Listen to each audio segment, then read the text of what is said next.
Après plus d'un mois de recherche, Sophie, le corps d'une femme a été retrouvé par les gendarmes près de Rennes la nuit dernière et il s'agit très probablement du corps de Magali Blandin. La mère de 4 enfants était portée disparue depuis le 10 février. Après 2 jours de garde à vue, son mari est passé aux aveux. Il a reconnu l'avoir tué et indiqué où se trouvait le corps. Le procureur de la République de Rennes vient de l'annoncer dans une conférence de presse, Marion Dubreuil.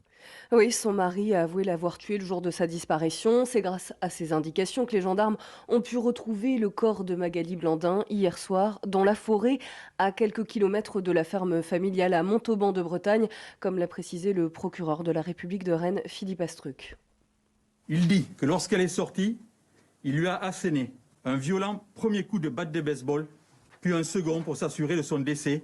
Avant de rentrer le corps dans l'appartement, il déclare avoir laissé le corps ainsi pendant la journée, avant de revenir dans l'appartement la nuit suivante et emporter le corps pour aller l'enterrer dans la forêt enneigée, dans un trou qu'il a creusé lui-même, après l'avoir recouverte de chaux vive. Mais il reste des zones d'ombre dans cette enquête car ce père de famille de 45 ans a reconnu qu'il avait prévu de se débarrasser de son épouse avec laquelle il était en instance de divorce dès septembre dernier, au moment de la séparation. Il aurait alors confié ce projet à des Géorgiens dans son entourage, un contrat de 20 000 euros, finalement annulé, toujours d'après ses déclarations.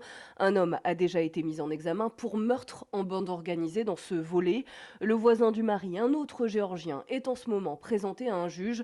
Enfin, les beaux-parents de Magali Blandin, deux septuagénaires, pourraient eux aussi avoir été impliqués dans ce projet criminel.